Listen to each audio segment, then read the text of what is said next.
Okay, so when you look at the triangle on the screen, so I'll restart the video again. You can see that you want to actually take a coordinate down there so that you can make an underground plan. Are you with me? You cannot make an underground plan if you don't work with the same coordinate system. It's okay. So what we're doing is that we're trying to now send you, without two coordinates, you can't establish another one. You can't. It's simple. It's like everybody knows it. Yeah. So we're now taking two coordinates A and B to the ground. Now, do you know the way we're doing it? We're dropping a long steel wire. Are you okay? That has a weight at the end of it. Okay. And we're dropping it all the way to the ground with a measurement. So it goes down, it has a length. So once it reaches it, if the coordinates up there is 241, then the length of that steel will be less. Are you okay? The coordinates of the ground point to be less the length of the steel. Are you okay? Then we'll, of course, we'll use the same XY. Are you okay? But it's a Z that will change. So B and A has the same XY coordinate on the surface, but the Z is just the difference between the coordinate on the surface and the bottom. All right. So this, the waist back method, the reason we call it waist back is the triangle ABC, which always looks more like a straight line. It's a triangle, but it's a very skewed triangle. Are you okay? And so the solution of this makes use of the sine rule. So let's watch it and see the way it's done. I just saw it. I just told me just yes.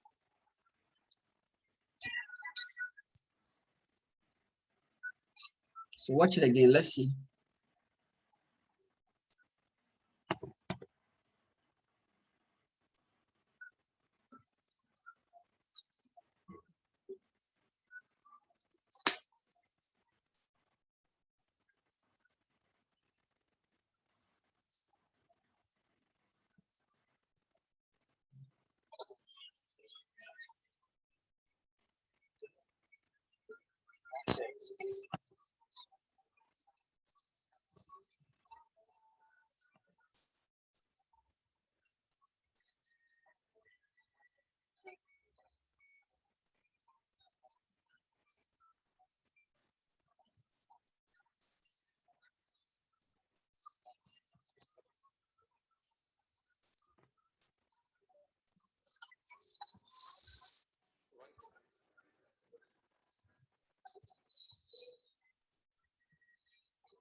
Okay, so this basic calculation, I assume you all know it. Is okay.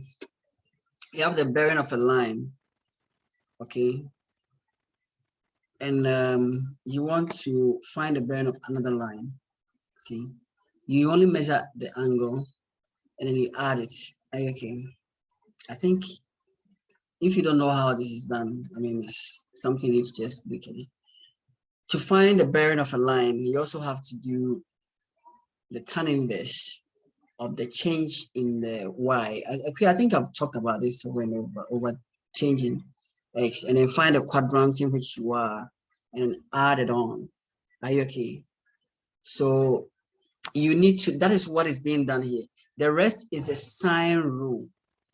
Okay, the rest is a sine rule, and the sine rule, you just take the angle, okay, and then you take the sine of the side, the angle and the sine, then you just work it out. So that is how the waist bar triangle works. Are you okay? It uses the sine rule, and then just the rest is just your normal survey, nothing more. What you are doing here, you just adding an angle to a bearing. If you don't know how to do that, please sit down, ask someone, and then get, because that's not part of what we are doing. There's a lot we want to talk about. Okay. All right. So that is basically it. So that is that on the mining stuff. I don't want to talk about mining again. So let's talk about something else, and then we will all move on. Is that okay? Let's move on. So we are moving away from, we won't hear mining again. Is that okay? Yeah, enough of it. Let's talk about GPS. Let's talk about remote sensing, then we close. All right. So let me share my screen here. Okay. All right. So GPS. Hope I haven't deleted anything. Okay, let me just go back to it. I'm not sharing my screen. Okay. Ready. Okay. So GPS introduction. I mean, that's what we need to do. Just do some introduction to it. It's very important because it allows us to know positions. Not only that, let's not forget that we are able to keep accurate time. Yeah, there's an atomic clock on the GPS. Okay, made of a special material. So the GPS clock is more precise than the GMT. Are you okay? So that's another topic on its own if you want to actually know about it. Okay, so that's it. This is a PowerPoint I found. I didn't make this myself. Okay, so I have to acknowledge them, whoever made it. Space segments, that's the satellites in the sky. Are you okay? And the satellites is their location that we're able to use to get our position on the ground. Are you okay? So the distance between the satellites and then the ground receiver. Are you okay? So there's a receiver. The signal is sent, and then the receiver is the user segments. We have the users. Are you okay? Of the system. That's you and I. Everybody has this location thing on his phone. And when they were selling these phones expensive, nobody even knew what it was, did we? That you were buying a receiver, a satellite receiver, you know? So when you see people doing something, don't just jump on the bandwagon. Okay, your phone has location. That means it's the GPS receiver. You never even use it, do you?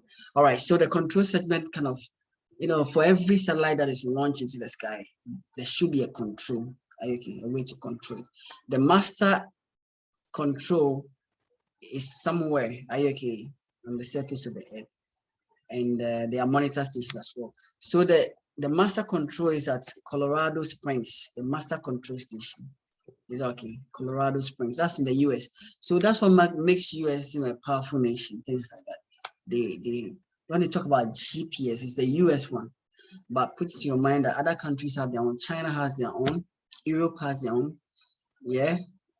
So China has compasses. So Europe has Beirut. Like they have names for it. Russia has their own. Are you with me? So we have the monitor stations also all over the place, and ground antennas can be found at several places as well. So Cape Canaveral is one, Ascension, Diego Garcia, these are all places. islands, some places you want to install, you know, these things shouldn't be like, you know what I'm saying, in the very populated and urban area, should be quite isolated, should be well chosen in terms of location as well. Don't forget that, because these satellites are moving around the Earth. Okay, so the space segment, you know, is really made up of panels. Are you okay? You know, they put on the module, yeah, that is mounted on a rocket. Powers is part of a rocket that is launched into the sky, and as it goes, it disintegrates, and then you know, the solar panels open to provide energy for the satellites. Okay, they fly a certain height, not too far. Looking at how far all these other, you know, planets are, obviously these are not that far away from us. Yes. Okay, so that's a space segment. User segments, the military uses it. We engineers use it, so you can look through it and find where engineers are in this. For search and rescue, engineers, we search and rescue. Put it in your head. Disaster relief, first disaster, you need an engineer there. Surveying is what we are actually doing right now in this course. Marine, aeronautics and all that. I think that one is probably not engineering. Yeah. Remote control vehicle, robot guidance, engineering, and not really. That's mechanical, not like civil or, you know, geomatic. Satellite positioning and tracking. Okay. Yeah, of course, shipping. People just don't go on the sea. If you've actually gone to the seashore, we have lived in Midland. I keep telling students that I've lived in Kumasi for a longer time than anywhere else. Now I've been in Accra for some years now, but even not as long as I've been in Kumasi. But you see, when you see the sea, something that comes into your mind is that that's intimidating. As you see the sea, and it's a statement. Yeah, it seems elevated. Yeah. Meanwhile, you were told in the classroom that mean sea level, you are thinking some waterline down. All right. So obviously, shipping, moving your car from US to Ghana, you don't even think about how you get here. All you know is that the car has arrived, then you are rushing there to go and pick it. How did it get here? You have no clue. So what if those who bring it inside, they don't bring it anymore? You're gonna be in trouble. All right. So obviously, that is part of it. You need to use, all these people use GPS. What this list is talking about, people who use GPS. Four primary functions of GPS: position and coordinates. Is that okay? So if I want to know my position, I want to know my position. If I want to know coordinates, what are the coordinates here? When you watch Prison Break, when they were escaping, then Schofield and his brother and another person, they realized that they were being followed. Then the question was, how do they know where we are? Then Schofield asked his brother, did you keep that phone that the woman gave to you whilst you were out there? Then he said, what about it? Here it is. He said, give it to me. Then he threw it out. Okay. Now, somebody watching a movie like that, the question is, what just happened there? Don't just watch it. Understand what happened there. There's GPS chip in there that was sending their location back to the woman. So he was being followed. I mean, you understand vehicle tracking, and people are even thinking, we want to track people. We'll put a chip. Don't come and put any chip in me. Okay, but that is what GPS, that it gives you a position. Your position means I know where you are. All right, and that's dangerous. I don't want you to know where I am. Distance and direction between any two waypoints, obviously, it will be deduced that once I have one coordinate, I have the other, I get to know the bearing. Are you okay? Direction is bearing, azimuth. Are you with me? Waypoints, that means he's really referring to, you know, air travel. Are you with me? When you take up, when an airplane take off and it points towards the sea, and you actually sitting in it and you know where you're going, and you know you're going to New York, you start asking your question, where are we going to? So you expect the plane to turn around. Are you with me? It's flying on waypoints. Okay. All right. So if for security reasons, I don't know if they change these waypoints, if anybody want to track you and kill you, in a I shouldn't be using those where kill you like that, you know what I'm saying, but just for example, then they will just know where the waypoints are and know that you'll be coming. That's how some of these, you know, Taliban and these, you know, terrorists, if they want to bring you down, they can just know exactly when you take off, and then they will not throw the RPG, if you know what RPG is, and then it should just come and get you. In Rwanda, that's what started the whole genocide, that someone knew exactly where the location of the plane was going to be, and then they just bombed it, the presidential aircraft, and that was the beginning of mayhem and all the sad story that we hear about it. Okay, travel progress. Where have you been? Yeah, been walking around. Where have you been? Right. I think I should develop an app like that that tracks, you know, where have you been all day, so that you switch the app on. When you're done, it gives you a report. You've been here, you've been there, you've traveled 2 kilometers. Anyway, the Samsung app gives you the distance you traveled, but it doesn't show you where you are. That's the difference. Accurate time measurement, yes. Like I said, it keeps accurate time measurement. That's even better than the one that we use. Okay, so the position is also based on time. Are you okay? And then the signals contain that information. So if it sends a signal at this time and it gets to you at this time, it now uses the time difference to know how long it took. And then with the wavelength of the signal that was sent, then you're able to now tell how, you know, how far you are from where he is, where the satellite is. That's why we call it the satellite ranging. Satellite ranging. If you heard about ranging poles, yeah, we use it to actually range it. Like you don't actually measure a distance along a line, use a ranging pole. Traditionally, use this pole. Same way for satellite ranging, we want to, between the satellite and where we are, range, get a distance. Are you with me? What is the range? Yeah, that's a range, 2 kilometers, 2 meters. That's where it is. All right. So radio waves travel at the speed of light. Put it in your mind. And if GPS signals leave satellite at time t and then reaches you at t+3, you've traveled 3. Are you getting that? That's the whole principle. Remember that the signal goes. If I want to know where I am, then the measurement has to be done from where they are. Position is being fixed. We'll talk about that too. So literally in surveying, if you're able to measure 3 distances, one here, one there, one there, okay, you call that a resection. You can measure your position. All right. This is serious physics and scientific work that has gone into it.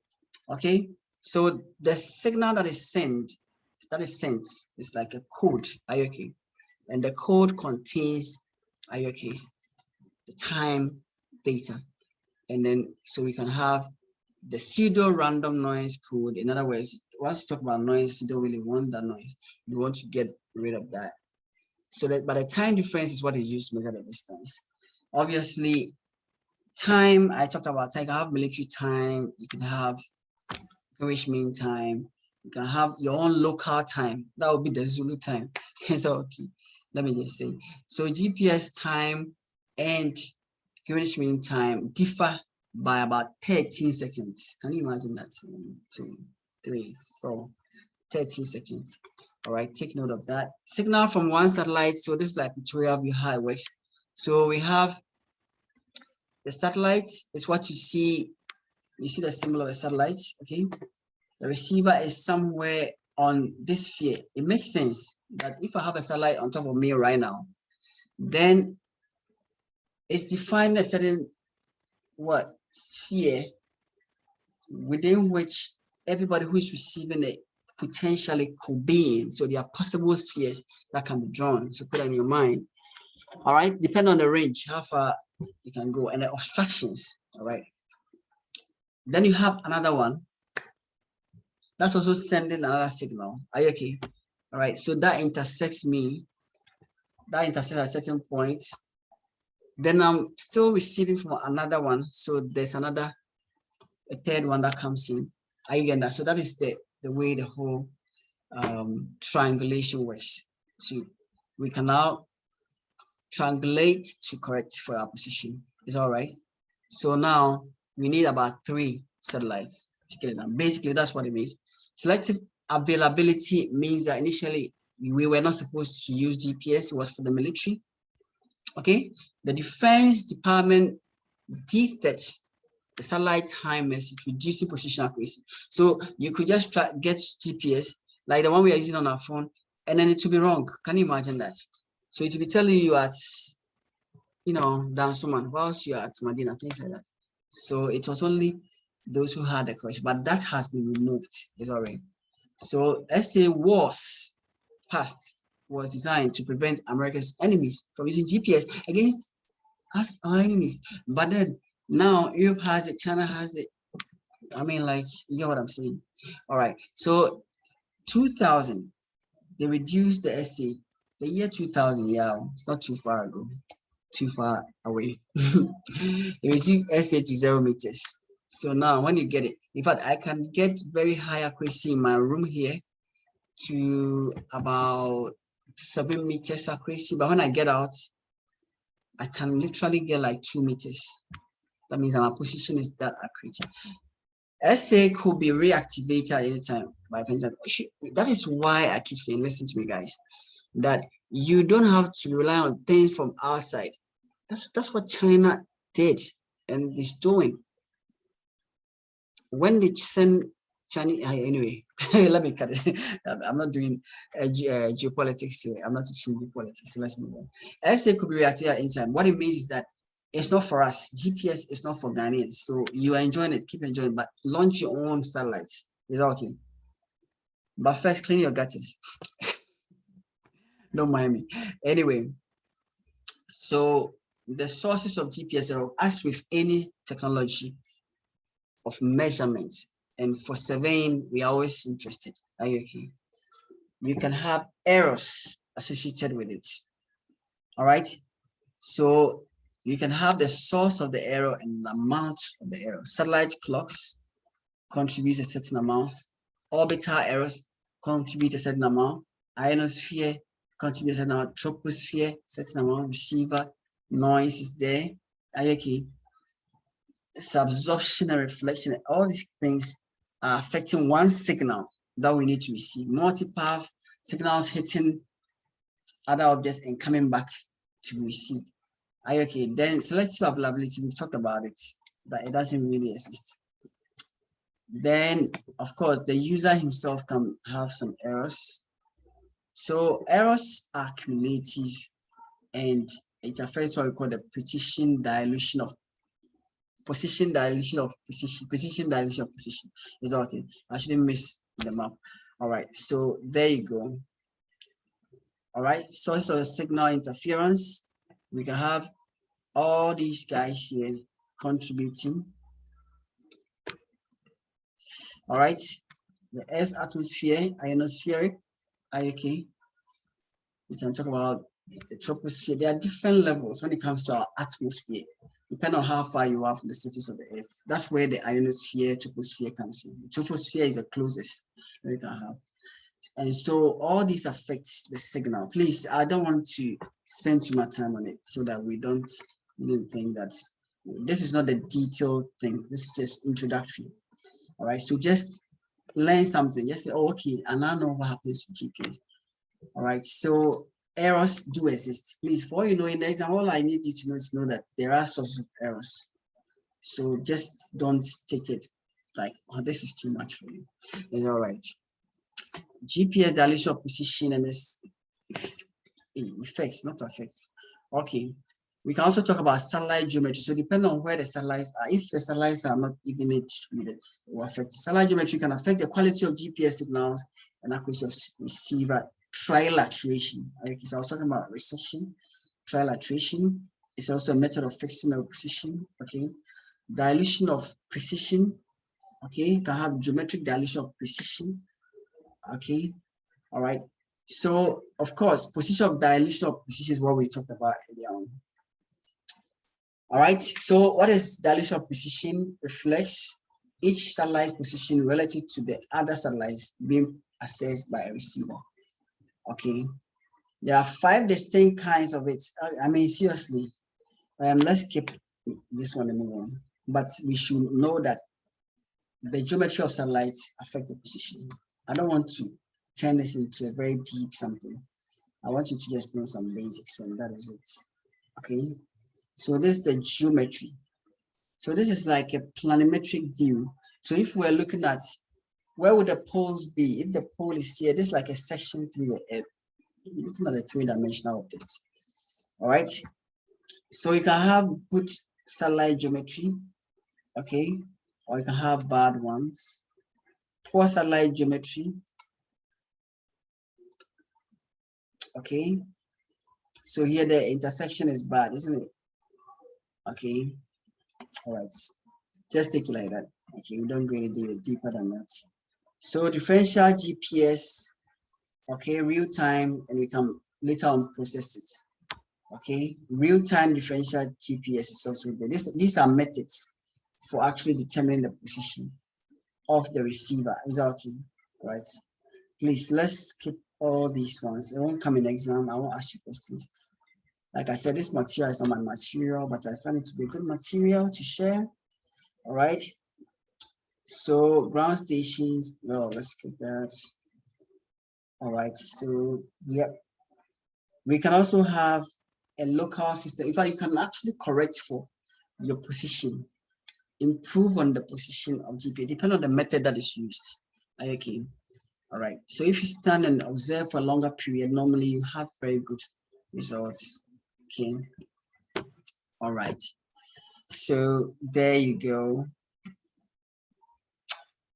Yeah. So you can actually ignore some of these things. Selective availability. That's it. All right. So let's talk about remote sensing. Introductory. You have a question you can ask, but the areas that I skipped, please, they are not for the scope of what we are doing. Otherwise, you have so much for you on you. You wouldn't know what to learn. So I'm cutting some of them off. Don't worry yourself about all that bits that we did was and those things. I don't mean to make it like that. All right, so let's go for remote sensing. Is there something else you can do? Yeah. So let's look at remote sensing. Got it up for you. Okay, so remote sensing, what is it about? Have you heard of remote sensing before? Have you heard of remote sensing before? Anybody heard of remote sensing before? So it also uses satellites.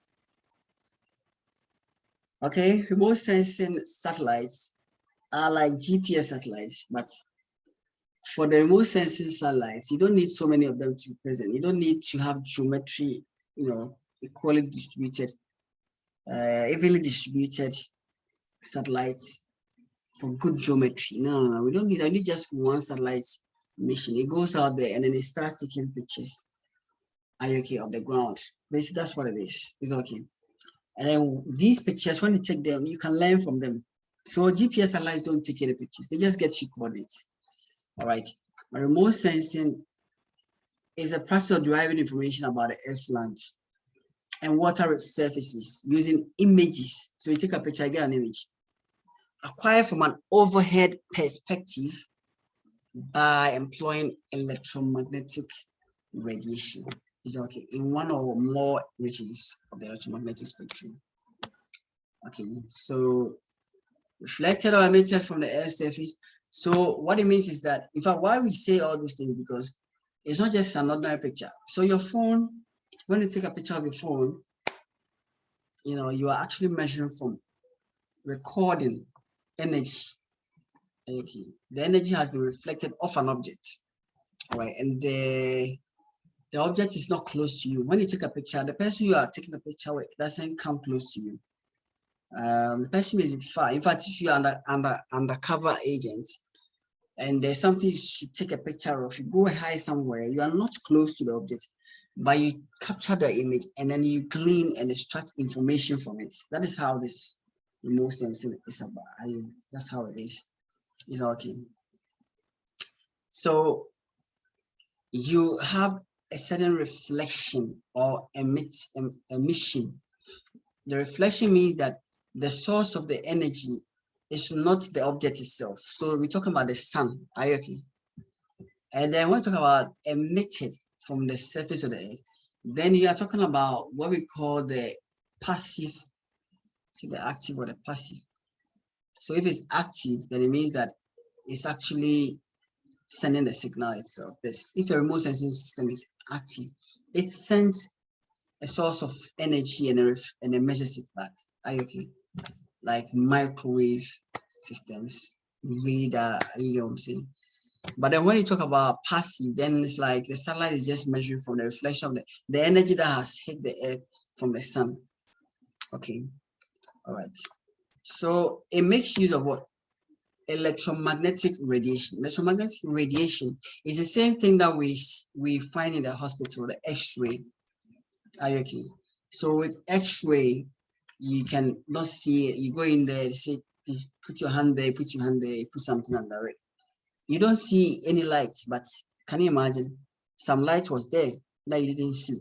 So that type of light is different from the light that your remote control. I'm talking about infrared. When you press the buttons on your remote control, it gets coded somehow, gets modulated on an infrared energy. Okay, and then goes to your TV, which actually has a receiver of the infrared, and then it more or less decodes it. Okay, and understands that you just press the power button. Then it goes in there, and then it switches it off. Okay, so these energies, infrared, X-ray, gamma ray, near infrared, far infrared, microwave, TV waves, and all that belongs to what we call the electromagnetic radiation. You know this or you don't. If you don't, take note of it. Okay, so that is it on the board. Can you see that? If we measure, when it comes to remote sensing, we measure from around this area.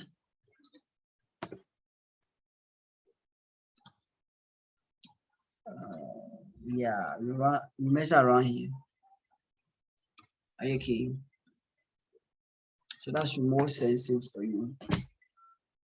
Okay. Now the wavelengths are such that if you go to the left, it becomes dangerous to work with. The person who discovered uranium, I don't even know who discovered, but there was a woman who was really working on radioactive substances. The name Marie is coming to my mind. I don't know, maybe. And that's the very thing that will kill her, isn't it? Because you can imagine these are very, in fact, if you look at something like solar panels, look at how the sun's energy is being converted to light. It should tell you that even the sun, yeah, that's why the Bible says that the sun will not smite you by day. It's probably possible, it can smite you, isn't it? It can do something to you. Let's check the meaning of smite. Okay, but basically, this is it. When you go to the right, you haven't seen FM. The FM you have in your house. Have you asked yourself? It means it's all around you, just that you don't have a receiver. All right, so guys, this is electromagnetic spectrum for those who have forgotten their physics. This is physics, something you know or should know already. All right, I'm going to be skipping some of this, but the wavelengths in here, are you okay? Are indicative of the type of instrument being used. So if you send a satellite, you know that it's going to be measuring only from the visible region. Are you okay? So the visible spectrum is very interesting. Why is it interesting? It's interesting because that's what we are using. In fact, I'm able to see my screen right now. It's the visible region. Are you okay? Red, green, blue. Are you okay? So for the extreme end of blue to the extreme end of red. And so the extreme end of red, you have infrared. The extreme end of blue, you have ultraviolet. You see that? You can see that blue turning to violet kind of thing. So these range of colors that we are dealing with, yeah, are actually part of a bigger list of energy. Okay. Alrighty. Right, so you can actually look at wavelength in terms of reflectance. Okay, so if you have a certain wavelength, what is its relationship with how much can be reflected off an object? Okay, so now let me tell you something about Landsat at the top. You also saw it here, Landsat 7, Landsat 8, Sentinel. So these are certain satellites that have been sent into the sky to measure particular wavelengths, bands. Are you okay? In fact, another word for wavelength is band. Okay, so we can look at how it penetrates some the signals, you know, reflectance of objects penetrates and gets into the sky. All right, so that is Landsat. When you see Landsat, it's a mission. It's okay. So Landsat 8, currently, that is what we have. Let me tell you something about satellites. When they are launched into the sky, they can be decommissioned. In other words, like as if they become what we call space debris. They don't work anymore. Are you all right? Okay, so wavelength is measured in microns, which is micrometers. Another word for micrometers is microns. Is that okay? So you should know it, but I'm very nice, isn't it? I'm always nice. Equia knows that. Micrometers, which is actually 10 to the power minus 6. Okay. So that is 10 to the power minus 3 of a meter will give you millimeters. Is that okay? So take a millimeter. That's why I say an engineer should know some of these things. If an engineer is a scientist. Anyway, so that's it. Guys, expectations are high, isn't it? All right, so yes, if you plot wavelength against reflectance, you can have different relationships. Are you okay? So every object and the kind of reflectance you get. For example, here you can see that if you have green vegetation, then there's a particular band that can easily detect it. If you have dry vegetation, so depending on the objects, there's a certain wavelength at which you can detect the objects. I think that is what is not. I think that is what it is.